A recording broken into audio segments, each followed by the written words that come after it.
¿Cuántas veces cuando enfrentamos el dolor de la pérdida, sea por una muerte, por una separación, un divorcio, una viudez, nos enfrentamos al desafío más grande de nuestra vida y necesitamos activar una gran cantidad de herramientas de nuestra alma para poderlo transformar? Si estás viviendo una situación de duelo, este es un espacio que quiere también acompañarte.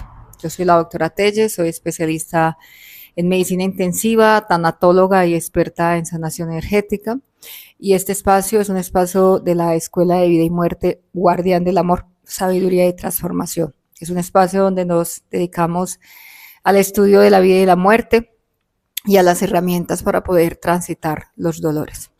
La parte de hoy, el capítulo de hoy es convertir el dolor en propósito. Eso es todo un gran desafío.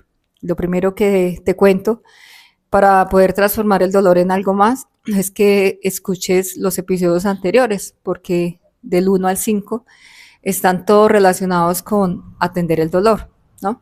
Esa es la primera parte que hay que hacer, ¿no? En el primer capítulo hablábamos es una receta cuando el alma sufre, y lo primero que hablamos es atender tu propio dolor, sentirlo, ¿sí? A eso es el primer capítulo. El segundo capítulo está basado en curas energéticas. Abajo en la bio vas a tener esos links para que puedas ir a ver estos capítulos.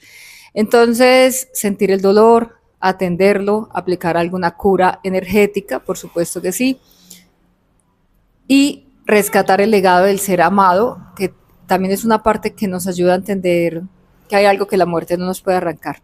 Esa es la única batalla que podemos, en el que sentimos que triunfamos, ¿no? Frente a la muerte, y es que podemos rescatar siempre el amor que nos une con nuestros seres amados. Y hoy también te digo que para transformar un dolor no cuentes el tiempo, ¿verdad?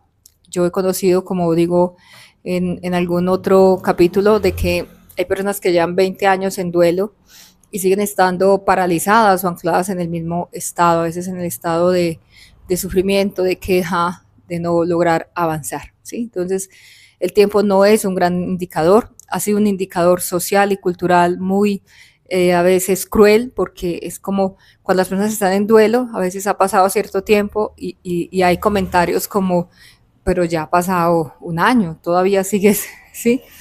Es muy duro. A veces un duelo real empieza cuando ha pasado el tiempo, al año, a los 2, a los 3. Eso es muy relativo para cada persona. Entonces, tratemos de quitar aquí el factor tiempo. Para las personas que acompañan también a otros en su proceso de duelo, tratemos de evitar cuestionar con el tiempo. Es que ha pasado mucho tiempo, ya debieras estar bien, ¿sí? Y eso se puede sentir muy doloroso en el alma, muy injusto, ¿verdad? Porque no podemos ponerle un tiempo al dolor. A veces depende de otras herramientas. A veces nos podemos echar un año, un mes, 5 años o 20 años.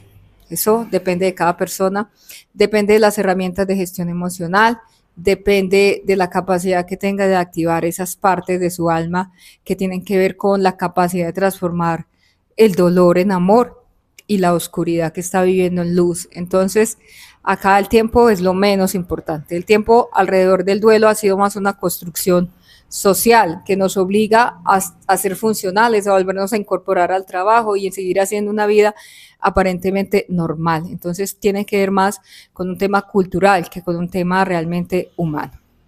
Para transformar también nuestro dolor en un propósito, debemos irnos haciendo algunos cuestionamientos. Yo aquí me he apuntado algunas cositas para que no me vayan a pasar. Otra cosita que es buena y que recomiendo mucho es que se estudie el tema del duelo. Es que se lea, es que se escucha un podcast, un video, que se lea algún libro, porque a veces otra visión de los conceptos sobre la muerte nos pueden ayudar. Por eso en la Escuela de Vida y Muerte nos reunimos los jueves y siempre hacemos no solamente la meditación POWA o la meditación del fuego, sino que hacemos un estudio reflexivo de vida y muerte y cada mes tiene una temática. O sea, hacemos un estudio inmersivo de ciertos aspectos de la muerte y de la vida, ¿vale? Porque toda esa palabra que llega, se dice en el Tíbet que las 3 callas, una de las 3 callas es escuchar palabras de sabiduría, palabras que se pueden que llegan al alma, más que poderse entender con la mente, llegan al alma, ¿no? Entonces, por eso es tan importante también que podamos hacer lecturitas. Hay muchos escritores que tocan el tema de la muerte. Yo siempre recomiendo mucho también que tengamos a mano el libro tibetano de la vida y la muerte, el de Sigol Rinpoche, porque hay otra versión más antigua. Este es un libro mucho más digerible, mucho más, digamos, creado para el occidente. Entonces, aunque tiene unos aspectos también fuertes, pero yo diría que es un libro que podemos tener.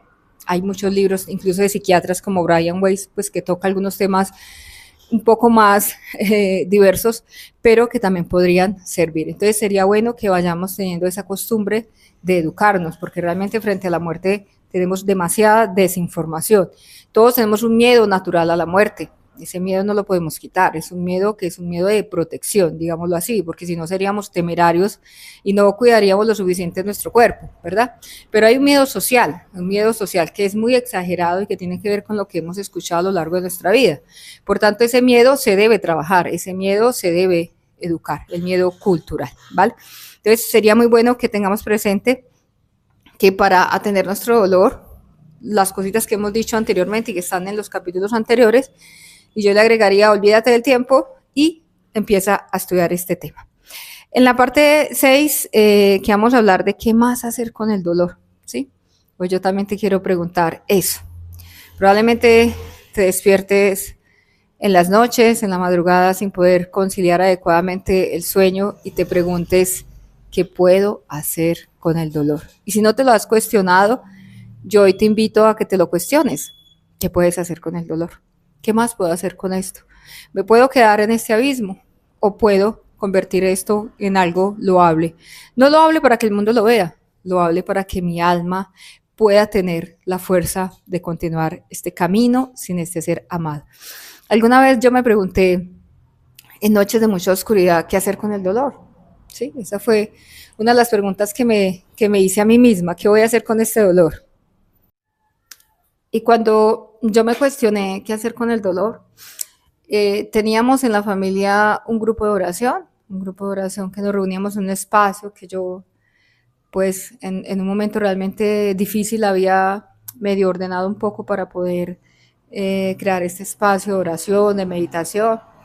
Y la Escuela de Vida y Muerte Guardián del Amor surgió de un grupo de oración familiar. En algún momento, pasado un poco más de un mes, decidí que este grupo podría ir a otras personas. Alguna madrugada, cuando me pregunté qué hacer con el dolor, pensé que había otras personas que también sufrían y que esas personas que estaban sufriendo tal vez no tenían las herramientas que yo tenía, ni habían pasado por procesos complejos como los que yo había pasado o yo estaba transitando. Entonces, por eso se abrió la escuela al público y empezaron a venir muchas personas. Los jueves se convirtió en mi día preferido. Había muchas personas para orar, para meditar, para hacer un proceso también de catarsis, para acompañarnos. Y un año más tarde celebramos la jornada de puertas abiertas de la Escuela de Vida y Muerte Guardián del Amor y participaron más de 130 personas. Y me di cuenta que en ese año esas personas me habían sostenido a mí, habían sostenido mi propio proceso. Entonces, aquello que yo había hecho para ayudar a otras personas, intentando también darle un sentido a mi propio dolor, se convirtió en un soporte para mí. Y esto es muy importante. Entendí un gran aprendizaje. Entendí cuando no solo te centras en tu propio dolor, también aparecen las herramientas para ti mismo, para ti misma. Si tú hoy estás en duelo y me estás escuchando, me dirás, no, esto es imposible. Yo quiero que te preguntes qué más puedes hacer con tu dolor. Puedes acompañar a otras personas también. Yo a veces ofrezco mucho y le digo al grupo de duelo, por ejemplo, acompañar a alguien que está en duelo, ir a su casa, llevar el fuego, llevar la meditación, simplemente ir, oye, ¿puedo orar contigo? ¿Te gustaría que ore contigo? Y en realidad te das cuenta que ocurre esa magia que viene del sostén del alma, que es que el otro se apertura contigo y cuando el otro se apertura contigo también te ayuda a sostener tu propio dolor. Entonces, qué bueno que también puedas transformar el dolor en algo más. ¿Qué más puedes hacer con el dolor? Puedes hacer una ofrenda por tu dolor. Puedes decir, voy a ir a visitar estos niños, voy a ir a los hospitales, voy a hacer oración por los enfermos, voy voy a hacer algo, aunque hoy no tengas ganas de levantarte, aunque hoy no quieras salir de la cama, aunque hoy no tengas ganas de alimentarte. Puedes ofrendar algo por este dolor. Cuando empezamos a hacer esto, empieza a ocurrir algo interno. Cuando ya has hecho todo lo que te he dicho de atender tu dolor, de tus curas, de escribir el legado de tu ser amado, de escribir sobre tus emociones, de leer sobre el duelo, tal vez puedas empezar a cuestionarte qué más hacer con el dolor. Yo te diría que una de las cosas que me ha ayudado a avanzar en cierta medida, y siempre el duelo será una batalla con la que tendrás que caminar, ¿sí? Pero cómo lo camines depende de lo que hagas con el dolor. Cómo avances depende de esa capacidad del alma, de esa resiliencia interna de poder transformar el dolor en algo más, ¿vale? Porque el dolor no siempre va a ser el mismo, y hoy también te quiero dejar ese mensaje para personas que están en un duelo muy reciente. No te va a doler lo mismo. Vas a seguir caminando, vas a extrañar siempre, en muchos momentos vas a sentir nostalgia. Algunos tendrán el síndrome del aniversario cuando llega el cumpleaños de esta persona o cuando es la fecha, el aniversario de la defunción, pero el dolor dejará de ser tan insoportable, y de repente, aunque extrañes o haya nostalgia, empezarás a rescatar también el legado y empezarás a ir transformando cada día esta ausencia en algo más. Entonces, hoy te dejo esta pregunta que es profunda, que te la hagas en momentos también de tristeza, de dolor, o cuando te despiertes sin saber qué hacer con el dolor. Pregúntale a tu alma, ¿qué puedo hacer con este dolor? ¿Qué más puedo hacer con mi dolor? Y te das cuenta que el dolor también se puede convertir en un combustible sagrado para hacer algo más, que cuando pase el tiempo ni te darás cuenta de todo lo que has avanzado. He conocido a muchas madres que han perdido un hijo, que se ha suicidado, y estas madres con los años se han convertido en el referente de ayuda a otras madres que están atravesando la pérdida por suicidio. Entonces, a veces la herida se convierte en la maestra que nos ayuda y nos guía para hacer un avance en esta vida. Entonces, hoy te dejo este cuestionamiento de qué más vas a hacer con el dolor. Y solo el acto y el hecho de preguntártelo verbalmente en momentos de dolor te llegarán ideas para transformar el dolor en propósito. A mí se me ocurrió crear la Escuela de Vida y Muerte Guardián del Amor. No quiere decir que a todo el mundo se le tenga que ocurrir hacer una escuela, ¿verdad? Tal vez a otras personas se les ocurra hacer algo diferente con el dolor.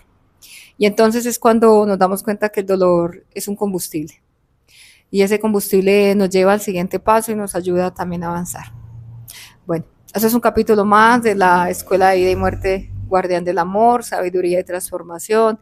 Espero que estas palabras lleguen a tu corazón, que te puedas suscribir, que le des un like o que hagas un comentario, o se lo puedas también enviar a otra persona que se encuentre en duelo y que le pueda servir.